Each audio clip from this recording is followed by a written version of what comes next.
acute tenosynovitis.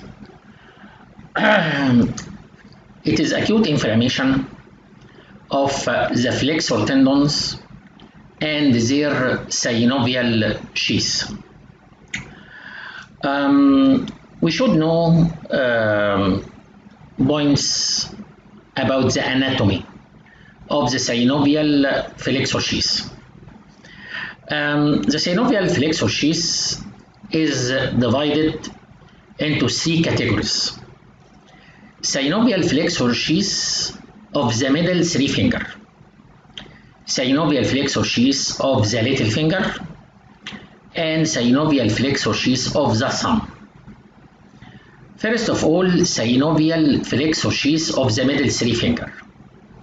The synovial flexor sheath of the middle three finger extend from the level of the distal palmar crease, from the transverse distal palmar crease, because we have two transverse creases, proximal and distal transverse palmar crease.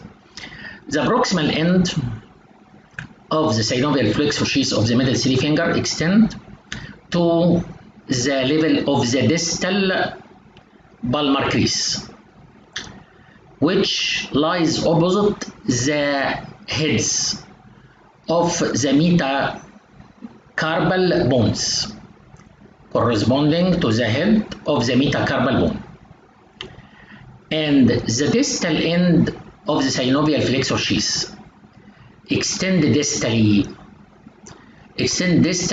1 centimeter distal to the distal interphalangeal crease.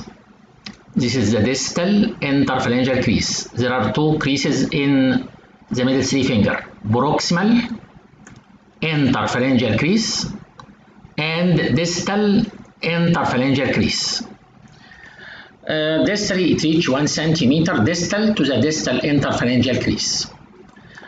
The synovial flexor sheath of the little finger. The synovial flexor sheath of the little finger extend proximally to become continuous with the common synovial flexor sheath. This common synovial flexor sheath surround all flexor tendons in the palm of the hand, and it is called common synovial flexor sheath or ulnar bursa.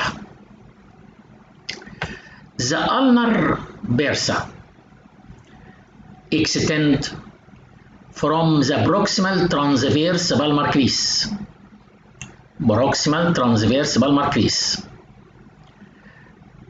distally, and proximally it extends for about 1 inch above the wrist crease. The synovial flexor sheath of the thumb extend proximally as radial bursa, which extend proximally for 1 inch above the wrist crease. This is the surgical anatomy of the synovial flexor sheath. First of all, we will discuss the tenosynovitis of the middle three fingers. In general, tenosynovitis is the most serious infection in the hand, and usually infection due to puncture wound.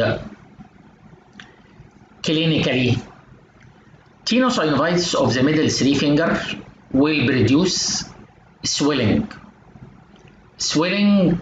of the finger from the palmar aspect and the dorsal aspect, leading to cylindrical finger like that. Cylindrical finger. And you should ask the patient to move the affected finger. There is limitation of movement of the finger because it is painful, and the finger is semi-flexed. Why semi-flexed?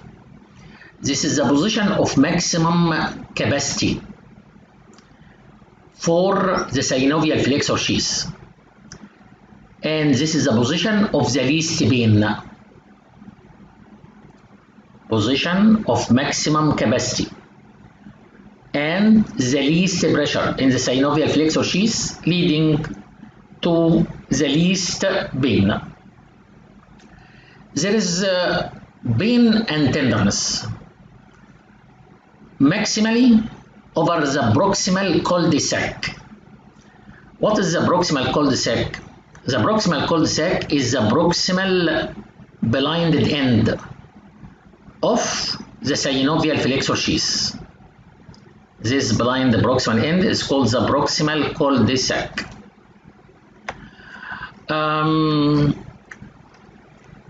Also, this is the cylindrical finger, and the finger affected is semi-flexed, and ask the patient to move, never to move this finger because it is painful. What is the treatment of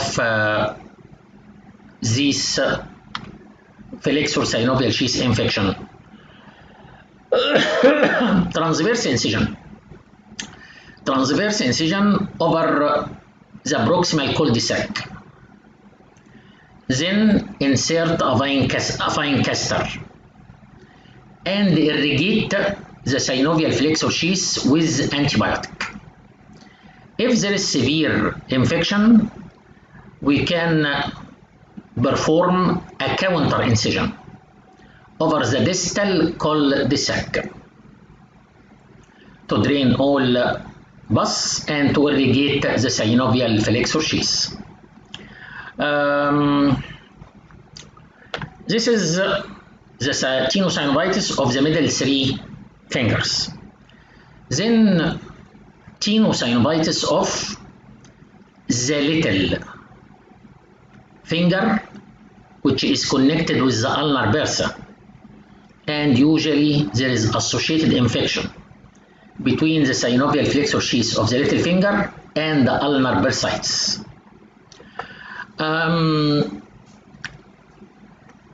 There is infection and acute inflammation of the tendon synovial sheath of the little finger and the ulnar bursa, usually due to deep puncture wound.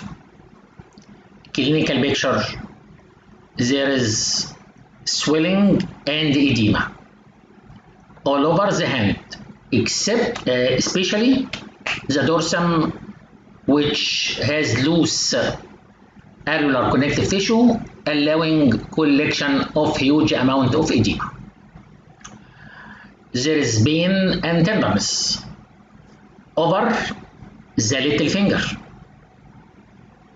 and over the palm of the hand, over the ulnar bursa. The maximum pain and tenderness over the canavel's point. What is the canavel's point? The point of meeting between the synovial flexor sheath of the little finger with the ulnar bursa. And this canavel's point lies at the point of meeting between the proximal transverse palmar crease and the lateral border of hyposenar eminence. Junction between the transverse proximal palmar crease with the lateral border. This is the hyposenar eminence, and this is the lateral border of hyposenar eminence, and this is the medial border. Junction between the lateral border of hyposenar eminence and the proximal transverse palmar crease here. There is limitation of movement of the medial four fingers, and the medial four fingers are semi-flexed. Semi-flexed because extension leading to high pressure in the ulnar bursa, leading to exaggeration of pain. Therefore, flexion of the medial forefingers to allow maximum capacity of ulnar bursa, decrease pressure in the ulnar bursa, the least pain.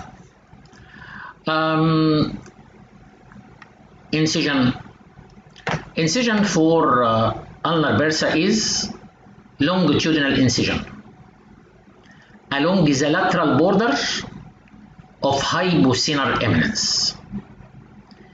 If pain and tenderness extend proximally in ulnar bursa above the wrist, therefore another incision is done above the wrist crease in front of ulna. In front of ulna. Therefore, longitudinal incision along the lateral border of hyposenar eminence. This is hyposenar eminence and lateral border. Longitudinal incision along the lateral border of hyposenar eminence. If there is affection of ulnar bursa in the forearm, incision longitudinal in front of ulna. This is ulnar bursitis and bursitis of the little finger. Tenosynovitis of the thumb and the synovial flexor sheath of thumb continuous proximally as radial bursa.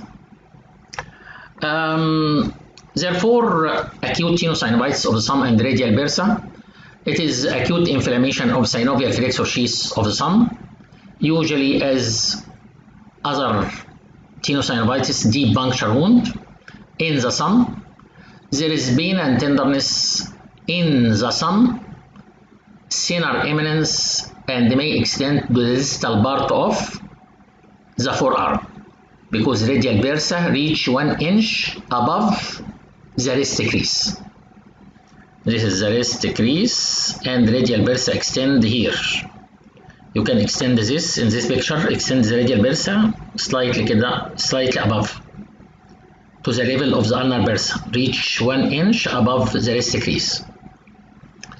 There is sure semi-flexion of the thumb and limitation of movement of the thumb because it is painful. What is the treatment? Once pus is formed, longitudinal incision is done along the medial border of the senar eminence. This is the senar eminence and we perform longitudinal incision here along the medial border, this is medial, of the senar eminence. Stop here. Stop here where?